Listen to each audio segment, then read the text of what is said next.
6年越しということでコロナを挟んだので、次は30年ぐらい、94歳ぐらい、その次は100歳記念をここでさせていただこうかなというようなことを楽屋でお話をさせていただいてました。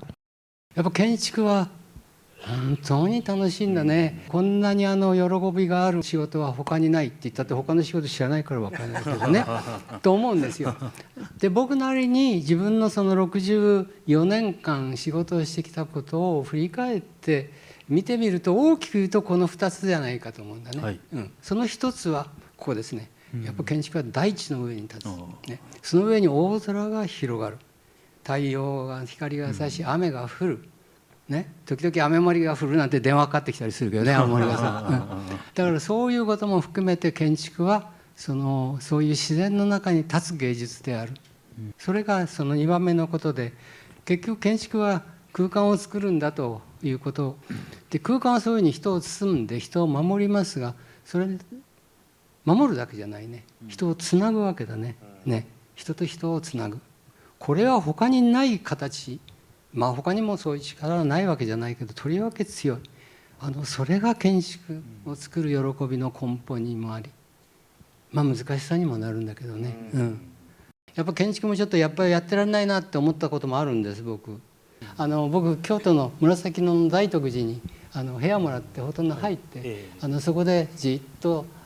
してたことも長かったんですよね。でその時にたまたまカーンっていう人がいる、その人の建物を見て、僕はそうか、こういう建築もあるならやってみるかと思って行った。最初に彼が授業で言った時の言葉、僕はこれが僕の今の一生にずっと続いていく一番一つの大きなテーマになったことですが、小さい大学のクラス16人ぐらいでカーンが入ってきて、でみんなカーンだって、体顔やけどしてんだよなんてで、最初に言ったのから彼が言ったのは、授業でも何でもないよ、何も言わないんだよ。何も言わない前にみんなに対して What is your question？ なんだそれはってね。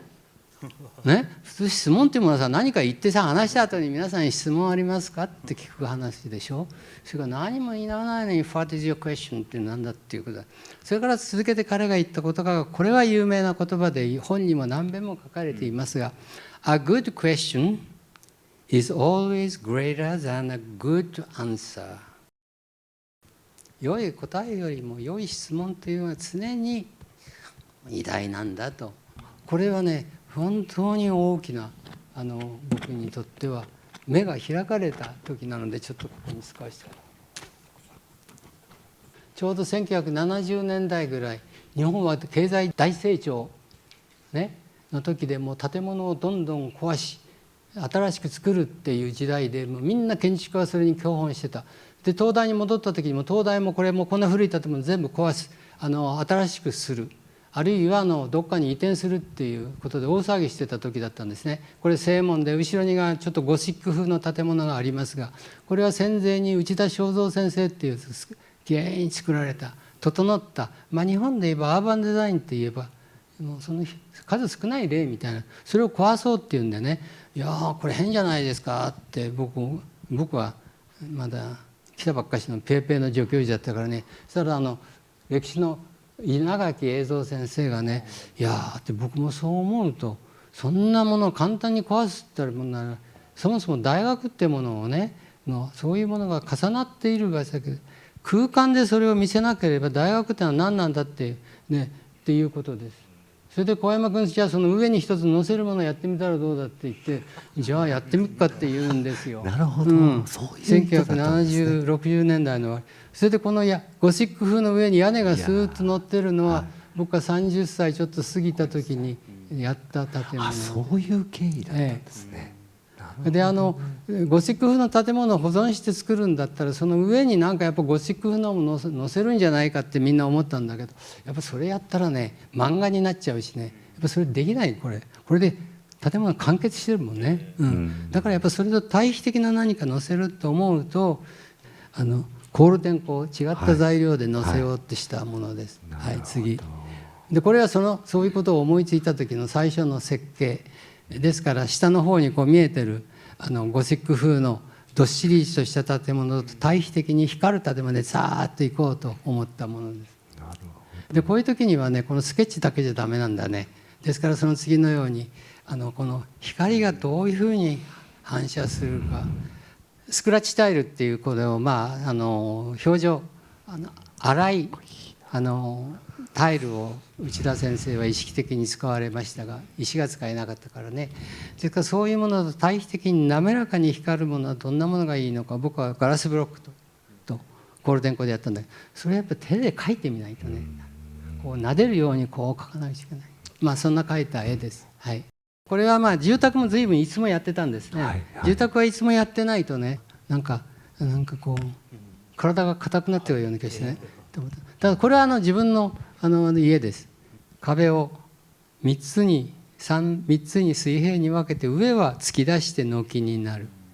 真ん中は倒して窓台になる、下はちょうど足元に風が入ってきて、こう川から吹いてきた風がずっと開けるようにっ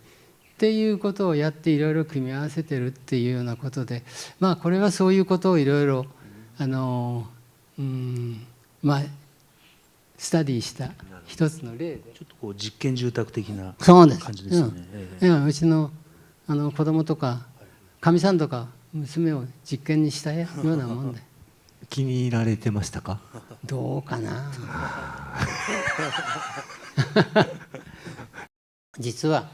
北海道の函館のトラピスヌっていう修道院があります。修学旅行でいらっしゃった時に前庭だけご覧になったことあるかもしれません。この頃僕彫刻までやるようになった。粘土を作って焼いて、高さ6メートル幅3メートル、全部自分の手でやった。でこれは左側はそれのデッサン。このデッサンだけで僕3年ぐらいやってた。いろいろね。何円なんだこれ。腰が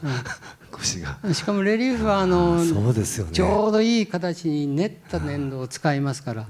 こうやってて大体45分が限度。今日これ手伝ってくれてどこに座ってる下川っていうのがこれ写真撮ったから、あれがいつもいてね、それでサッカーと同じように45分経つと笛吹いてピーッ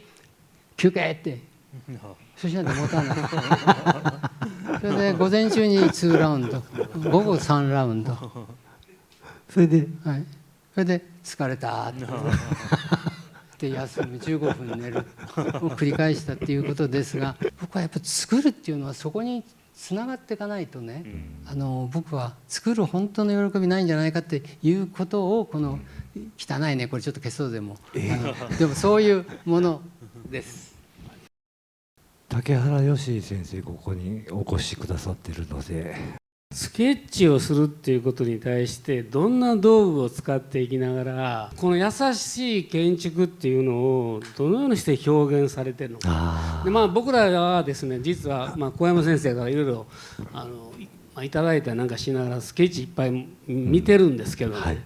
学生にどういう形で教えていくことができるのかなっていうかね。うおそういう、恥ずかしいよこれ。うわそれ映らないの？そこにバッと横中に書いてるコンテが速いのはこう一気にいきますね。こう書いてシャーッとやればいいけど、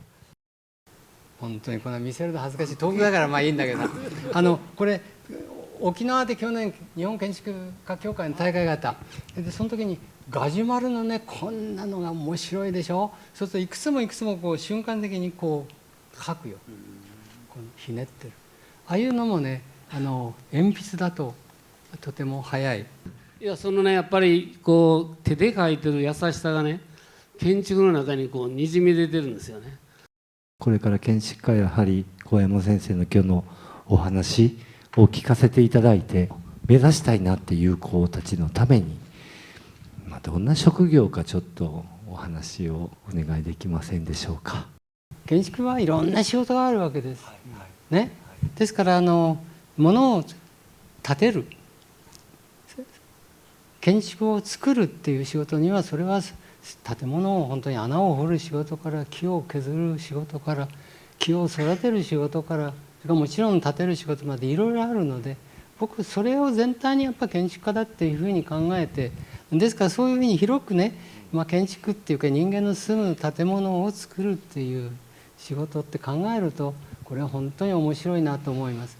お金儲けたかったらあんまり推薦しないね。そうですね。それはみんな同意する。そうですね。